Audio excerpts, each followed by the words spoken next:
So, Ryan, go ahead and tell me just a little bit, your name, age, and what you do here on Chico State campus.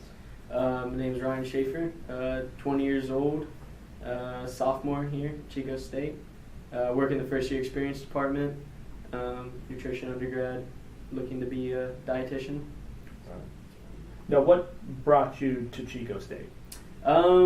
Really the atmosphere and just the nutrition program I heard was really well instructed, and also there was a lot of opportunities that opened up in North State immediately after I got my degree. And just the environment, like I said, it's beautiful up here in the winter and the summer, so I really do like it.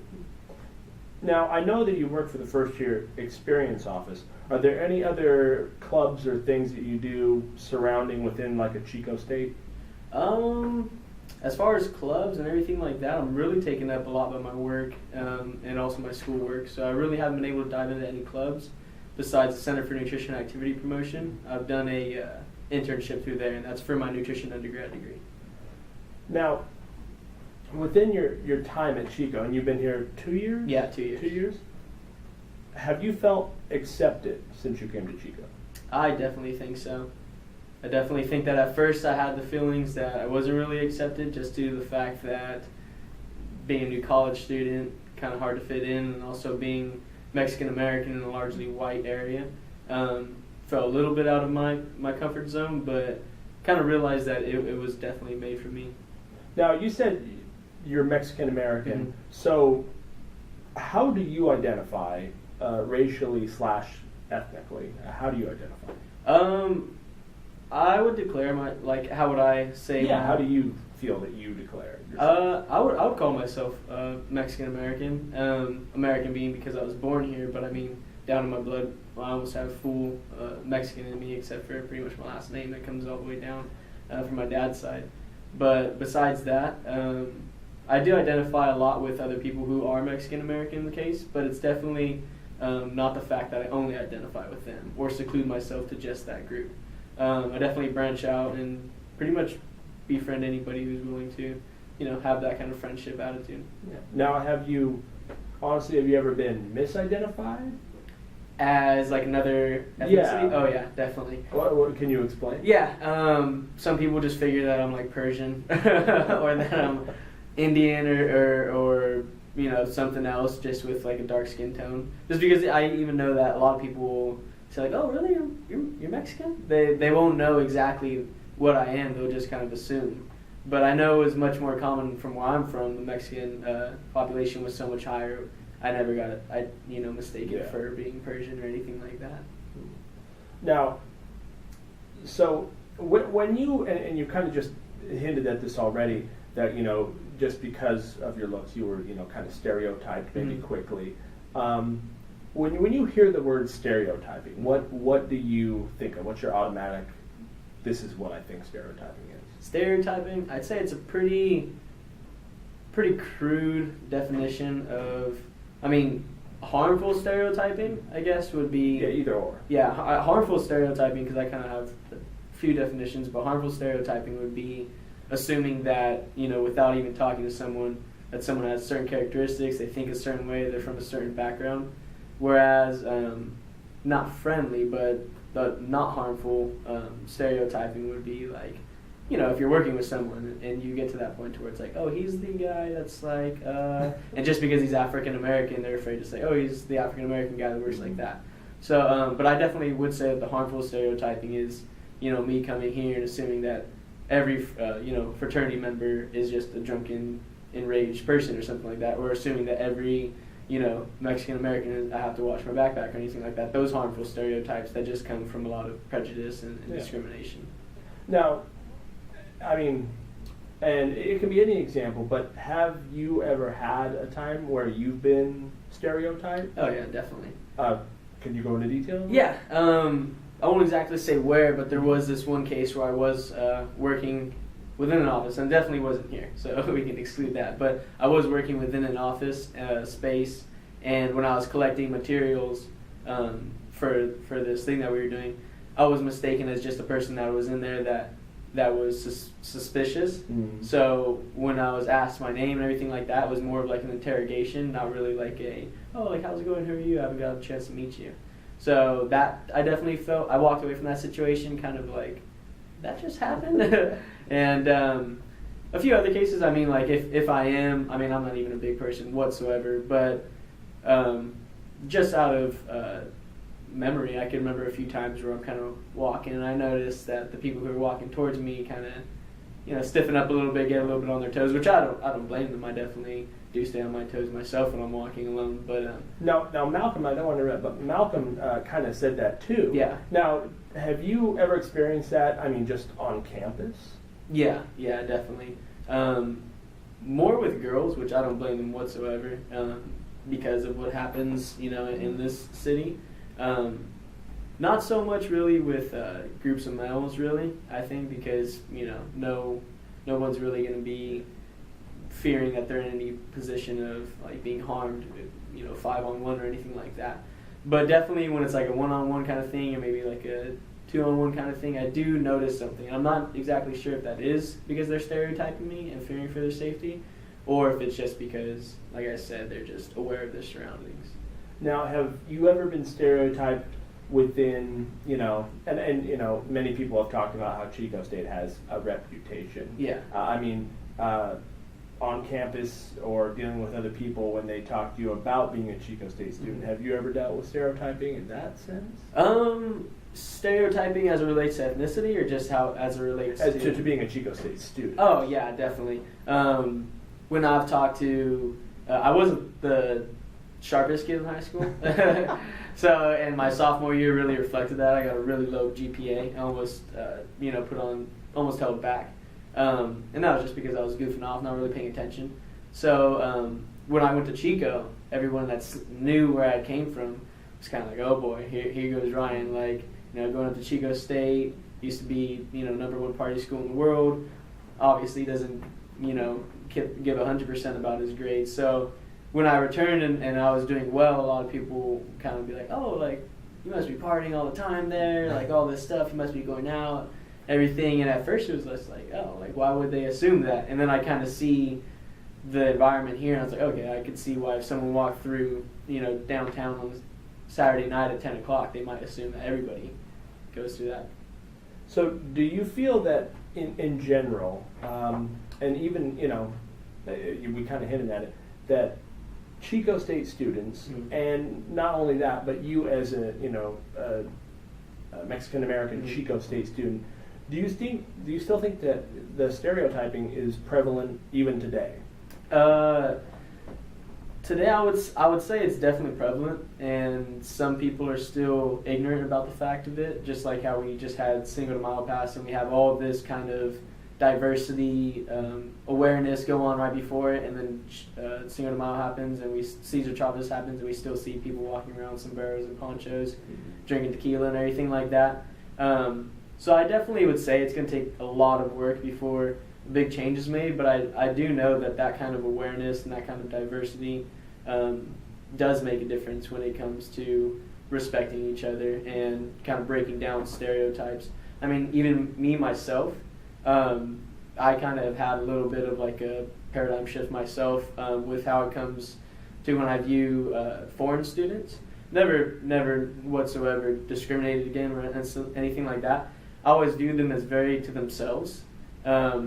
And I figured that because they were coming from a different country, I was interested in becoming a student who would go to another country to study. And I kind of knew that I would bring some America with me and some of my own background. And perhaps since no one else there would really connect with that, I might stay to myself. And that's kind of what I figured with them.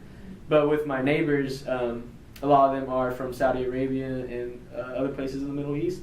And they're just totally open. They tell me about their background and tell us about ours and how they view ours, and we can ask questions about them. So that kind of opened up a whole door. And then as I worked with the Konkuk project, which is we work with the classic Korean students, and they're definitely not 100% Americanized, but they do know the common things that would be brought up in an average American's day, at least in California. And just being able to kind of relate and everything like that, it did kind of open up my eyes as to, I'm not so tunnel vision now when it comes to what everybody else might be, viewing from their viewpoint every day. And well, you've hit on it just a little bit, but the CSU Chico campus, has done certain things. How do you think that the campus policy for stereotyping is being handled right now, in general? As far as like the awareness they're doing. Yeah, I mean, whatever, how you feel, but how do you think it's being handled? Mm-hmm. I would definitely say it's a good attempt. I think maybe more strict regulation and maybe consequences, because people really don't take something seriously unless they know that there's a negative consequence to it if they do it. Just like I said earlier with the stereotypes of every Mexican holiday is a day to just get wasted and wear a poncho or sombrero. That kind of hits close to home because my grandma speaks nothing but Spanish. She doesn't speak any English. And that's directly her culture. She's from Mexico. My mom was born in Mexico. My dad's parents were born in Mexico. So that itself, that kind of bugs me. But at the same time, when I see something like that going on, I know that it's not intentionally meant to hurt me. So I don't take it personal. But that doesn't, hide the fact that it's wrong. Yeah. But, yeah. Well, so, if you could, what changes would you make if you had the power to make changes? I would implement more things like the diversity summit. I know that those are super, super powerful. Everybody who I've heard to goes and goes through that retreat definitely comes back with almost life changed. And I've heard people say that it's a life changing experience. Makes them more aware that everybody's not the same, and that's completely fine. But that we do need to respect each other regardless of any other, characteristics of each other. So that's definitely something that I would do, is shoot for like a socialization kind of thing rather than an awareness. Because even sometimes when we do the awareness campaigns, it's only made into a bigger joke. But yeah, definitely some socialization events to break the ice really between the ethnicities and whatnot. Yeah, I think that's a great idea. Now, if there was an incoming freshman, Mm-hmm. How would you tell them to deal with stereotyping? What would be your advice to a brand new freshman at Chico State? I would say that definitely don't ever be a part of it. And also, if you feel like something is being directed at you, brush it off. But in the same sense, don't let it be forgotten. Don't let it go by as if that's okay. And if it really does bother you to the point to where you do want to act out, don't act out on anything that's going to make it worse or add to that stereotype. Handle it with the high road and be part of something like CCLC that appreciates many cultures and they don't really discriminate against each other. I see all walks of life walk into that office and they're always happy, they're always laughing, everything like that. Black leaders on campus, those kind of groups. I think those really are what deal with people who feel like they have something to say about stereotyping and diversity and discrimination. So involving themselves in those kind of groups. Yeah, and Malcolm kind of said the same thing. Mm-hmm. So, we're kind of getting near the end here.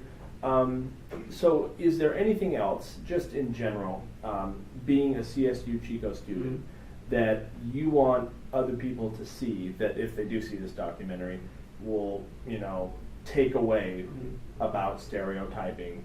Anything else that, you didn't cover that you're just like, I want to make sure I say this or anything like that? For me at least, I know there's all different ages here, but I would consider myself really at the brink of being an adult. And I know that what I'm doing now and the way I'm thinking now and how I'm handling business now really sets me up to how I'm going to handle it when I'm, in my 40s and even beyond that. And how I handle my life decisions, how I handle situations with other people. So basically, start being the person you want to be or that you've always wanted to be. Start doing it now and stop, try not to make excuses. And if you do find yourself making an excuse, just acknowledge that. And that's kind of one more step into getting where you want to be.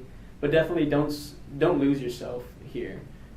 There's plenty of chances too. There's plenty of wrong crowds to fall into. There's many distractions, and I mean, regardless, we're here to set up for that career that we're going to have for the rest of our lives. So really, just stick to what you want to do, and stick to the person you are. Yeah. Well, I think that's great. And just the last thing, and stereotyping, we understand, from what you and many other people have said, kind of have an idea of that. How would you? And this will probably be our last question, but how would you define racism? Mm-hmm. Like, what do you feel that is exactly, in your own words? Racism, well, if I feel someone's a racist, I feel that, first of all, I don't like to be around them, just because it puts you in that uncomfortable situation that you shouldn't have to be. And for me, if someone's a racist, I'm going to tell them something, because they're taking stabs at people that aren't even there to stand up for themselves, and it's morally wrong with what they're doing. I mean, I feel real strongly about like the whole civil rights movement and everything like that, and just seeing that people nowadays, in this advanced society that we as Americans live in, and in many other countries, to see us take a step back and go to somewhere like that kind of just hurts my stomach. I would definitely say that someone who is racist and portrays racism is just someone who really has something bothering them at the bottom of them that's making them project hate out towards another certain type of people, or someone that just really doesn't care enough to respect themselves, that they don't care what they say or what anybody else thinks about them in that sense, which in some cases you do not have to care about what someone thinks about you, but not in that sense. Mm-hmm. So I would definitely say that someone who is racist is someone who just has something stemming from them and they're handling it with the wrong situation, or with the wrong way to handle it. I think that's a great example. Just one last question, and Malcolm kind of talked about it, and I've heard it from other people, but I want to know from you as a CSU Chico student, have you seen or do you believe there should be more diversity within the institution? Because there is a percentage of professors and stuff that are predominantly white. Yeah. Do you think that would help? And do you think it figures into the whole thing of stereotyping when people don't see people of different ethnic backgrounds in those higher positions in an institutional setting? Yeah. Do you think it leads to stereotyping, or do you think it's important? I don't think it necessarily leads to stereotyping, but I've never really been in the case to where everything's been equal as far as ethnicities go, so I couldn't say exactly that doesn't have something to do with it. But I think that if we truly lived in a diverse nation that's culturally accepted and everything like that, that it really wouldn't matter if you were a minority or a majority, that you would feel the same. I know that we have a large Anglo-Saxon population here. I think it's like 60-something% or a large portion. And I know that the minorities, the blacks, Mexicans, the Asians, those ethnicities feel that they're kind of outshadowed by the white population. But I don't really think that's anything to get upset about or feel like that's hindering your education or anything like that, because I myself don't. And plus, I'm also understanding of the fact that we're in Northern California, which is much largely populated by white ethnicities. So I definitely think that if we do have professors, from all ethnicities, that does help.